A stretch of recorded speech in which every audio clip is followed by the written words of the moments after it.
Ladies and gentlemen, boys and girls, children of all ages, welcome to the World of Wrestling Podcast. Here today to discuss about WWE Raw, May 4th, 2026 review. Folks, I don't know how much longer I'm doing this. And it actually has nothing to do with the show anymore, honestly. I might be making some changes in my life. I may not be watching wrestling anymore, period, of any kind. I may be having to go ahead and get a second job. My life financially is not doing so hot. I'm not saving a whole lot of money. I'm not doing a whole lot of anything with my life. And getting a little fed up of it. Only thing I got going for me that's the most positive thing in my life right now is my wife, and that's about it.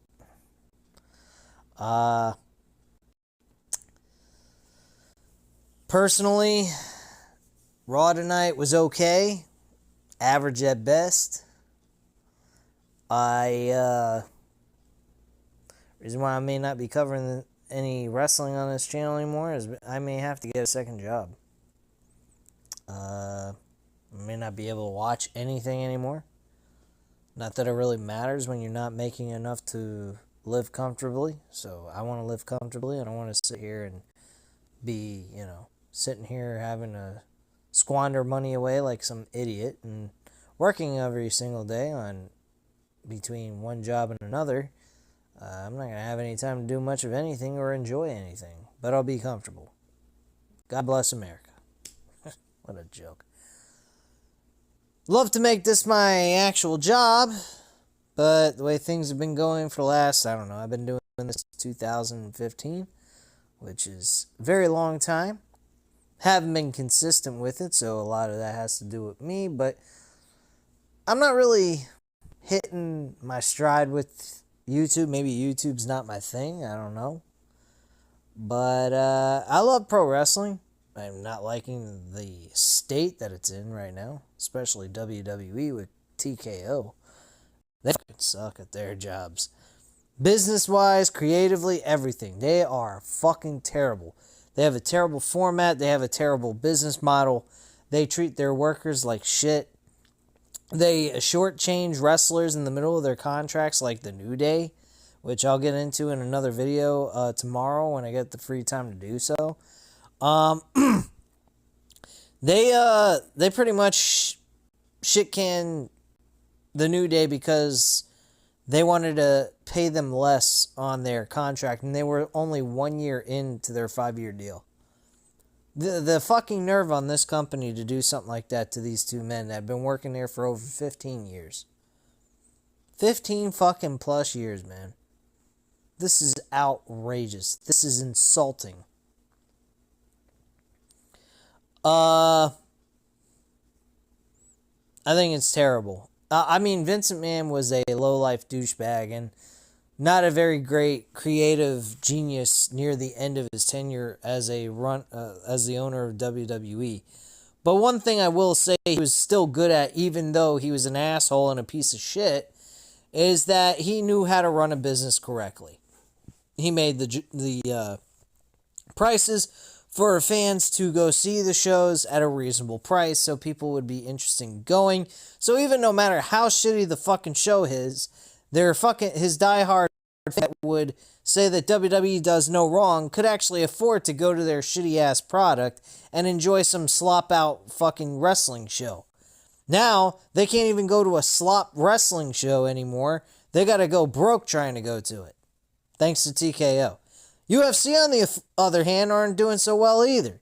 You won't believe this nonsense.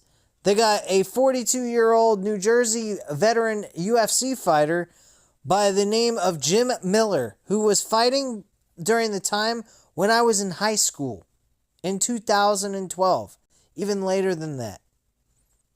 And he's 42 years old. He's getting in the octagon to face Jared Gordon, who's a 37-year-old veteran. He's 37 years old, and he's a veteran in the UFC. And these two are going to go at it in New Jersey, and they figure, hey, we have this, let's give them it, and hope for the best that people will go ahead and buy tickets. The reason why nobody's buying your tickets is not because they dislike UFC, not because UFC sucks. It's because your price tickets are way too fucking high and unreasonable. And that is because you're in $4 billion worth of debt. Okay? Okay. That's the reason why they're charging these outrageous amount of prices on this shit. What they're doing with it, I have no idea. What I honestly believe is they're going to eventually sell it off. At least WWE anyway. They're fucking probably going ahead and gonna sell this company off at some point. Because they are unloading talent left and right. Any name can be marked off. Fucking Roman Reigns ain't even safe. Okay? Roman Reigns ain't even safe to protect at this point. And honestly, if I was Roman, I would be fucking dropping the title of Jacob Fatu and say, Van Vanush, I'm out of here. Goodbye. That might even happen anyway, because apparently in June, Roman Reigns was originally advertised to show up to do these appearances, and now in June, he will not be there at all. I wonder why. I know. Maybe because they don't want to pay him because they don't want to spend the money. These people are all about making the money. And anyone that gets in their way from doing that and ain't willing to take a pay cut can go hit the bricks. They don't give a fuck. This company is fucked up.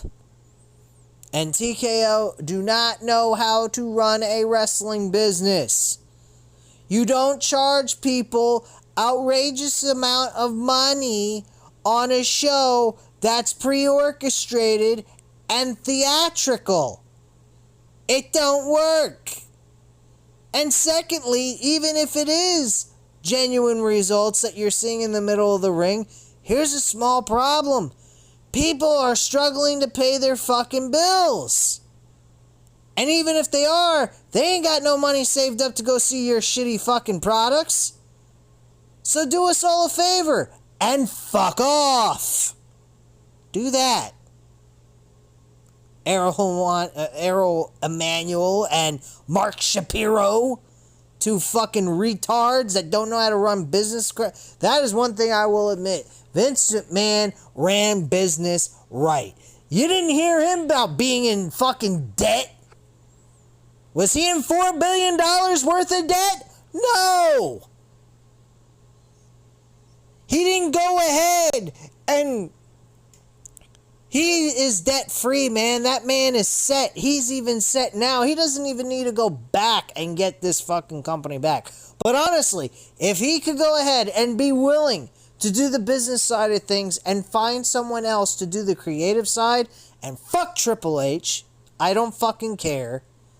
Triple H fucked his own family member over. He wanted Vince McMahon out. Okay, I kind of get a little feel on how he might feel because of what happened to NXT. And he got what he wanted. Now that he's got the comfort, he's got the praise from TKO, and he's sitting there comfortably in his little creative chair, he's doing nothing. TKO is forcing the New Day to have to take a pay cut so they can keep him on board, and they're willing to not do that. They're not willing to do that simply because they're not the reason why there's no creative. It's because of shitface McGee, Mr. Triple H, the doofus son-in-law, who's the reason why the New Day ain't where they need to be and what they're being worth for what they're being paid. Okay? That ain't the New Day's fault, and they shouldn't have to take a pay cut because Triple H can't find a place for them to actually make them succeed when you give them shitty-ass fucking creative like that. They had a fucking great storyline with them turning heel. They did that Big E thing, and then they dropped them like a fucking bad habit. That is not the New Day's fault. That is not Kofi and Xavier Woods' fault for that to occur. For them to have to take a pay cut. No fucking... That is all creative. They just dropped the ball. They didn't care to go any further than that. They got their big pop and they moved along. That's all they did. And they gave them a token title reign as the tag team champions with no fucking division to defend the titles against anyone. So please excuse me while I don't give a shit. Okay? So fuck WWE and TKO for wanting to make the New Day, who have been working there royally, and they have gone ahead and had loyalty to this company. You'd think they would have been there till they retired, and they get that kind of respect? That disrespect. You're in the middle of your contract. We signed you for this much, but we need you to take a pay grade, take a down payment. Like, lower your payment. Why? What did I do? Did I do that to create that problem? No. Your creative fucked me up. I've been here for 15 plus years. I have shown that I can do this job as good as anybody else. You give me the right material and I can do the job. They fucked them 10 ways to Sunday. So fuck TKO, fuck Triple H, and fuck the WWE. They all fucking suck. Tonight, we saw Braun Breaker and Jacob Fatu get over on their rivals in this fucking televised show. I thought it was great. Braun Breaker might not even win this match, and I still say he's going to win, but I think they might even go with Seth Rollins to win this match. As crazy as that might sound. But Bronson Reed, I think, could be the wild card factor that causes Seth Rollins to lose this match. So I'm still going to go with Braun Breaker in this. Braun Breaker went over on Seth Rollins twice tonight, which I thought was great. And Seth doing what he was doing and all that, I thought was cool. Seth Rollins is not really getting along with anybody. He's trying to look for allies. The Street Profits, Joe Hendry, they had nothing to do. Well, Joe Hendry was kind of unbiased. He didn't really say much of anything. He just stood there and listened to everything that was going down backstage after Joe Hendry's match with Austin Theory. Logan Paul interfered in the match and then caused a disqualification. So that match was null and void, as if it never happened. Well, it did happen, and Joe Hendry won his debut match.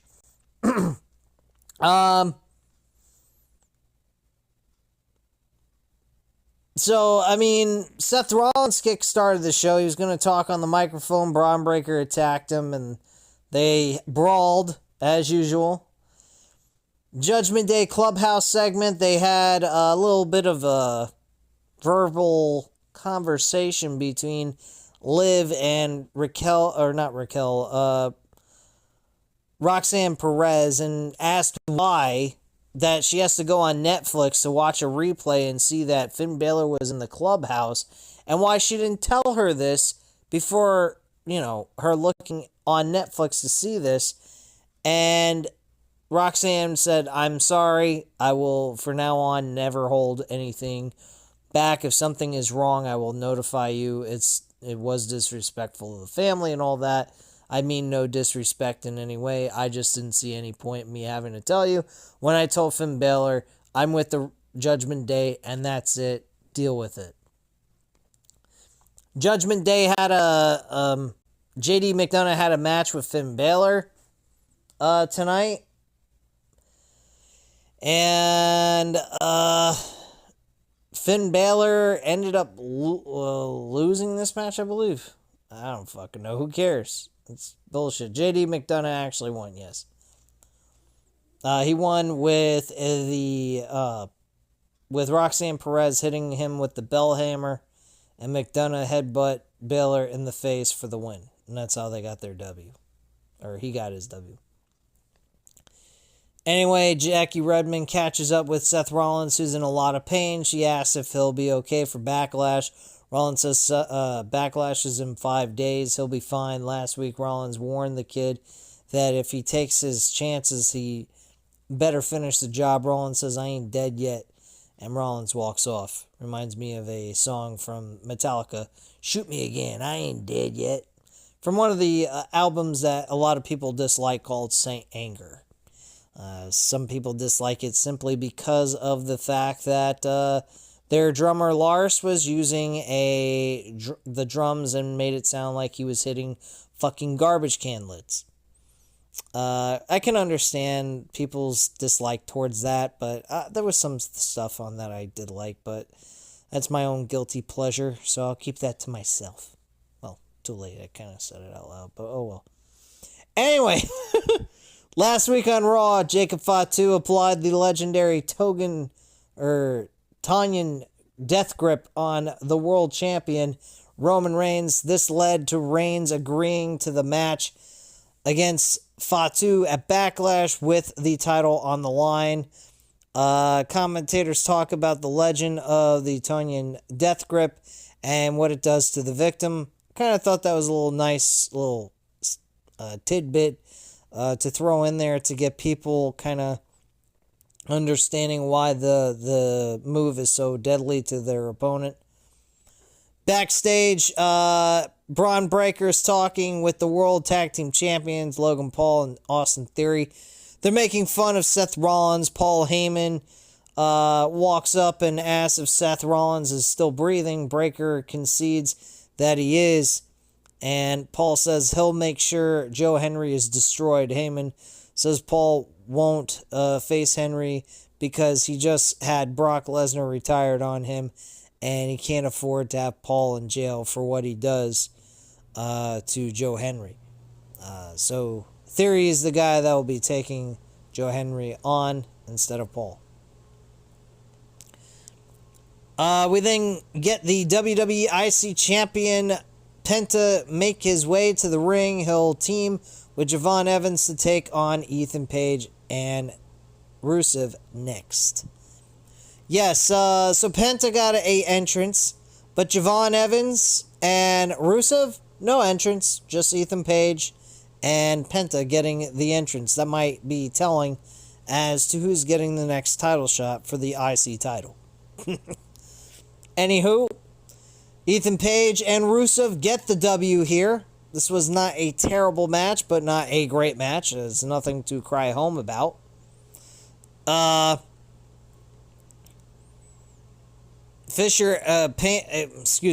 hits Penta with a Fisherman's Buster for the W, and that's how their team won. Rusev and Ethan Page stand tall in the middle of the ring, and that's basically it. John Cena was also announced that he will be at Backlash this coming Saturday in Tampa. I will not be spending a single dime to go see a lousy Backlash show. Not happening. And what John Cena's got to say is supposed to be historical. I highly doubt it. It's all bullshit. Hyped up bait and switch garbage that will provide no historical or eventful excitement coming from me. Not to mention, guys, I will not be watching this live. I will be watching this Sunday afternoon.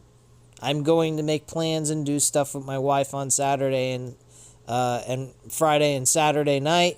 So I will not be watching this load of shit. There will be no SmackDown review. I'm not doing a SmackDown review. Last weekend, this past Friday, I went ahead and thought about doing something with the wife. Said, no, I'm going to go ahead and do the review and cut that and do that. And by the time I got done, it was almost 12 o'clock at night. There was nothing open. And she looked at me and said, you're telling me that you sacrificed your time with me to sit through 3 hours of a boring SmackDown show when you could have just skipped it or watched it during the weekend and then done the review then? And I felt like an idiot, and I said, yes, and I have no defense. You're absolutely correct to be mad at me, and that was that. And I felt so defeated because she was right. This is an absolute waste of fucking time and time taken away from my time to spend time with my wife. And as long as my wife and I are able to see each other, I should spend my time with my wife when I have the ability to do so. And on my weekends, that's exactly what I'm going to do if we can figure out something to do and afford to go do it. Otherwise, this shit comes second. I am fucking tired of putting my home second to a fucking wrestling show that don't provide any intrigue. My wife is willing to go ahead and sacrifice her time with me if it's worth sitting through 3 hours of a fucking wrestling show that will provide me some kind of entertainment and something positive to talk about instead of sitting here bitching and moaning when I can do that later on in the week or the weekend and do the review then and still spend time with my wife on top of it. And that's exactly what I'm going to do. Because I know what to expect from SmackDown. It's a shit show, so why bother covering it when I got the Backlash pay-per-view coming up and all that. So I'm just going to spend time with my wife on Friday and Saturday night, provide you guys the review on Sunday afternoon after I'm done watching it, and there you go. If you guys don't like it, I don't know what to tell you, but I'd rather go spend time with my wife because I have more fun with her than watching this shitty-ass product. Anyway. Let's move on. So Ruka is walking backstage. She'll sign a contract with Raw next, and Austin Theory is talking with Maxine Dupree in the background. Why that's occurring, I have no idea. Is she part of the Vision now? I don't know. So Ruka comes out. Adam Pearce talks about being excited about a blue chip performer signing with brands like Raw and SmackDown.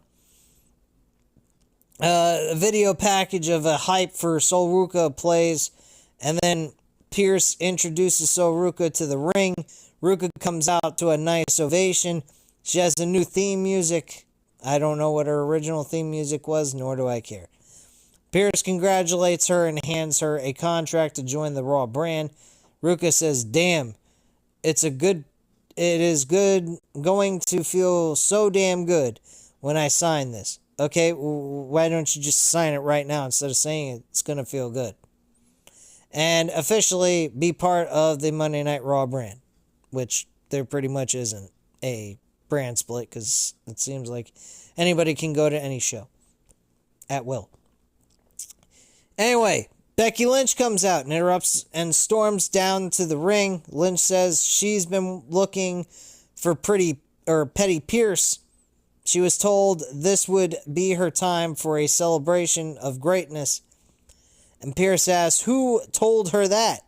Lynch says that someone said it. And Lynch complains about facing Io Giannetti. Oh my God. But she was victorious in an uncontroversial match. Whatever. It just was there was no controversy. Ruka has had enough and asks if Lynch is done. And Lynch says she's not done. Ruka says not everything is about Lynch. Lynch says that Ruka is new, but the sooner she learns this, the better. Everything is about her. Ruka says she knows what Lynch has done and accomplished. However, she didn't expect to find that Lynch is exactly what everyone else has said about her, being a big-headed bitch. Ruka says it's not just her saying it, it's the New York Times, Sports Illustrated. Lynch is not happy that Ruka spoke to her like that, and the crowd is happy about it. Ruka says her contract to join Raw. Lynch says, who are you? Ruka says, I'm So Ruka, and if you ever interrupt me again, I'll not only kick your ass, I'll snatch your soul. Ooh. Are you going to put a little witchcraft on her, or what are you going to do? I know, the soul snatcher. Yeah. The one she botched in her fucking debut on Monday Night Raw after officially being part of the fucking promotion. Or brand, I should say. What a fucking joke. Shit sucks. Lynch goes to hit her, but Ruka moves out of the way and Pierce gets hit instead. Pierce is furious and Ruka smiles as Pierce leaves the ring and Ruka goes for a soul snatcher. But she slips on the bottom rope, making this very awkward and not fluid. Becky Lynch basically had to stand there and wait for her to perform the move so it's done correctly. So the whole spot looked terrible. And Ruka then shoves off the ropes and flips for a soul snatcher.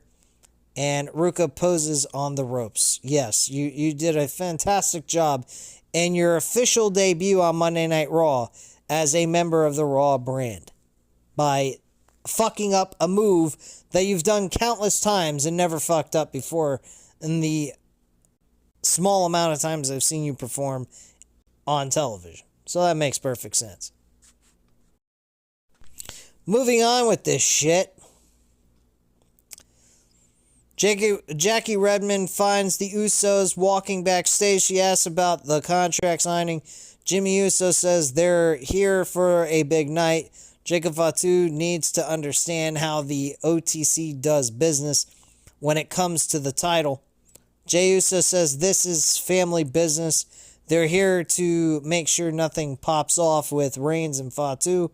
They warn Fatu that he's swimming in deep water. They respect that, but the bloodline has been drawn. Ooh, so catchy there with that line there, Jimmy. Backlash, Fatu will find out who he's messing with, and Jay says, good luck, little cousin. They walk into Roman Reigns' locker room, and that's pretty much it. Just fucking sideshow clowns. Anyway, the world champion Roman Reigns and Jacob Fatu will have their contract signing later in the episode. So Joe Henry's leading the crowd in singing, Paul, can we fire Logan Paul? Blah, blah, blah. We get Joe Henry versus...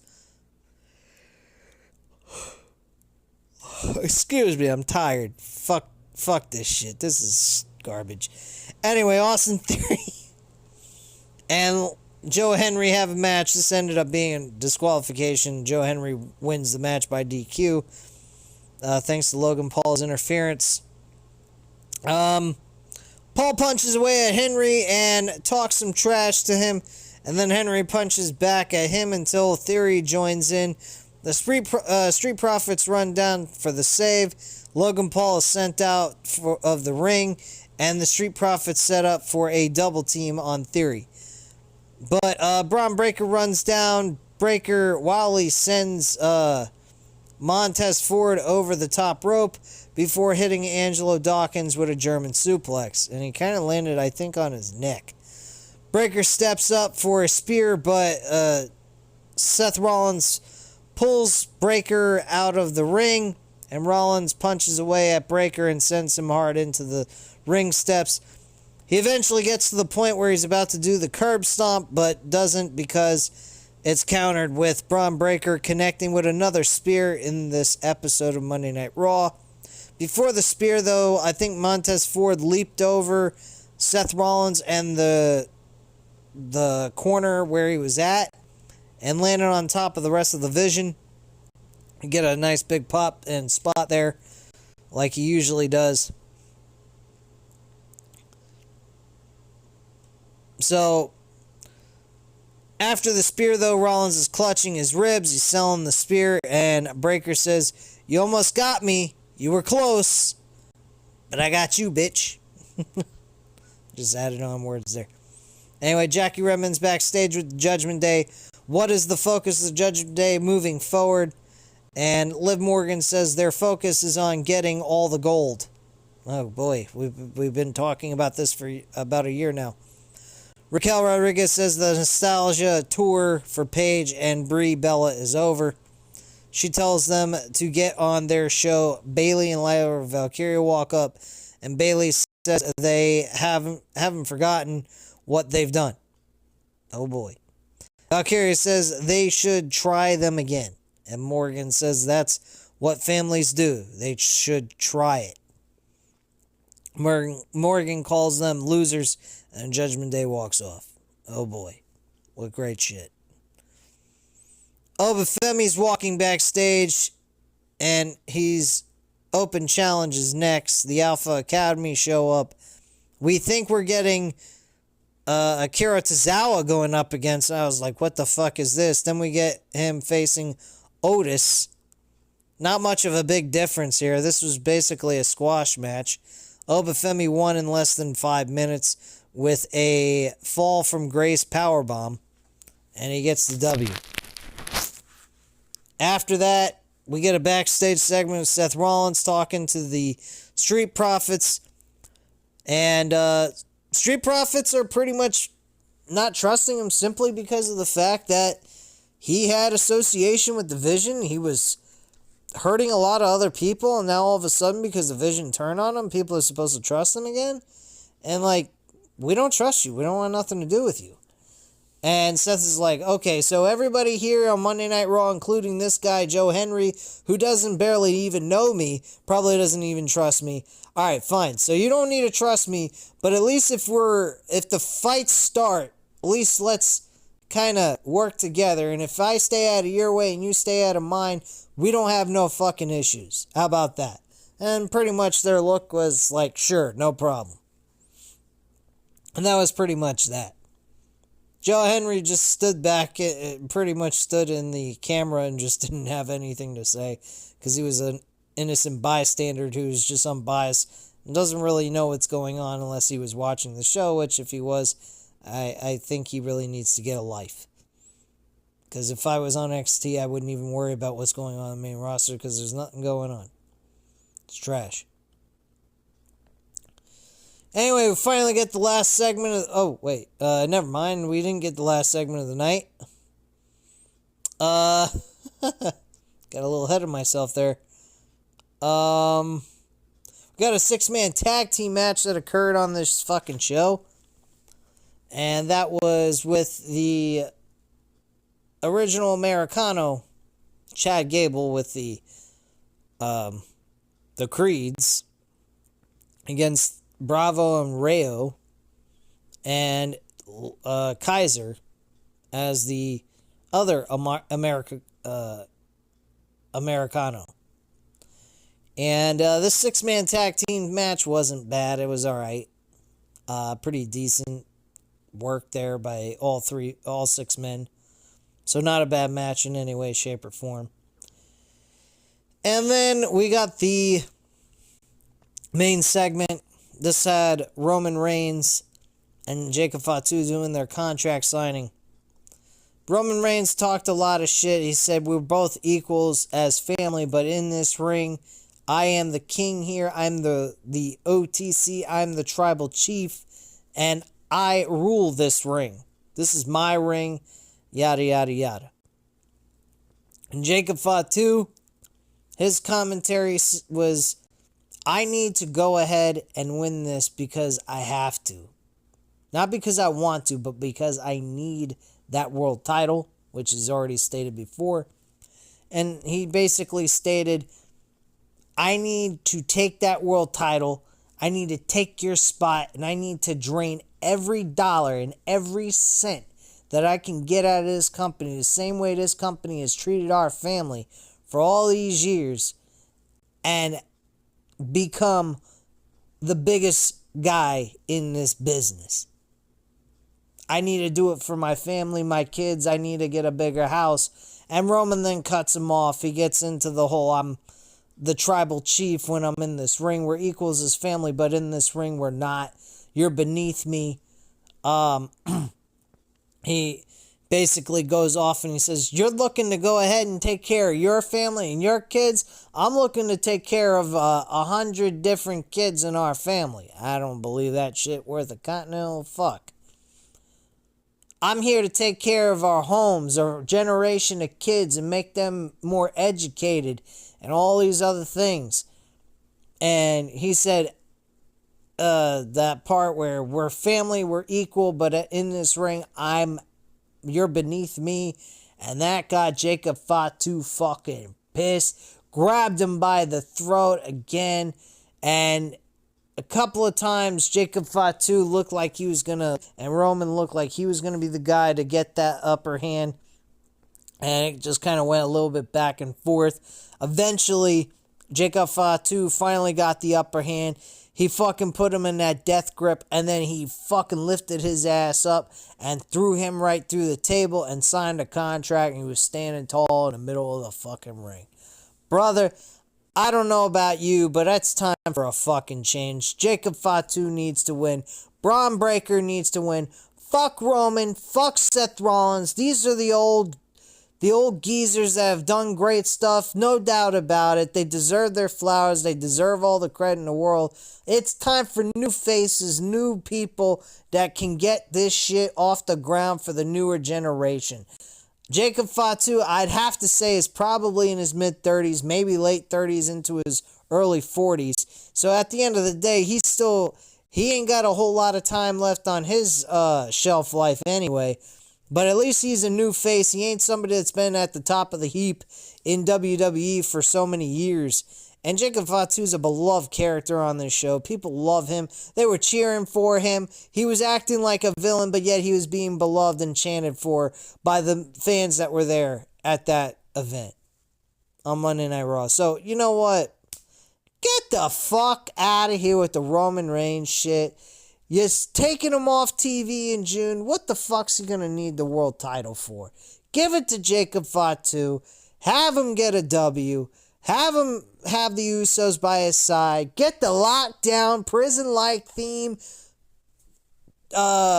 group going on here. Like the Usos used to be back in the day. Have them stop being fucking lackeys to Roman Reigns.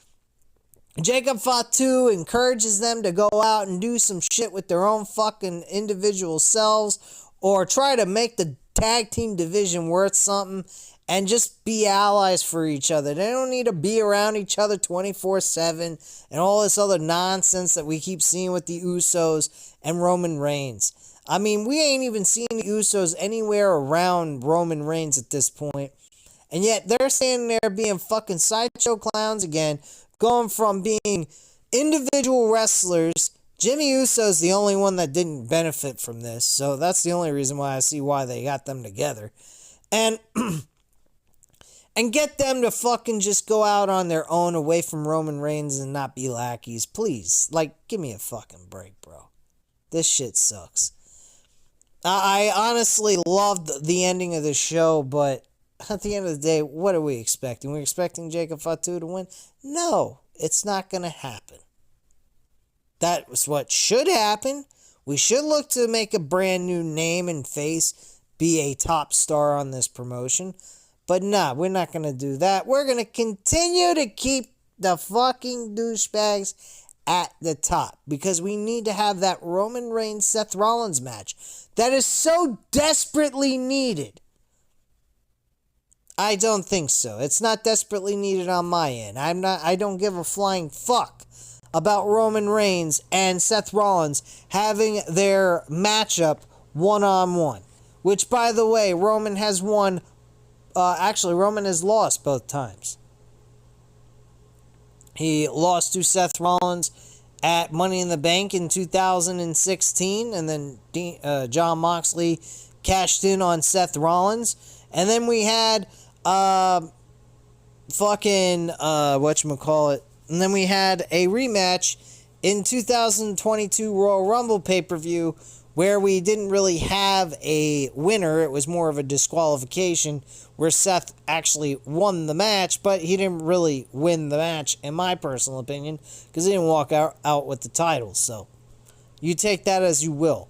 If you want to call that a W for Seth Rollins legitimately, I give you the power to do so, and I don't hate you for it. But at the end of the day, I don't count it as an actual win, in my opinion. But anyway, guys, that's all I have to say at this time. I'm not really feeling the idea of the hinted Roman Reigns and Seth Rollins little stare down in the beginning of the show before Seth Rollins got his ass kicked by Braun Breaker. But hey, what can I tell you? Anyway, guys, at this time, you know what to do. Hit the like button if you like the video. Hit the subscribe button if you're not subscribed to the channel. And leave a comment down below. I'll definitely get back to you on that. Thank you guys very much for watching. And have a great night, guys. Bye.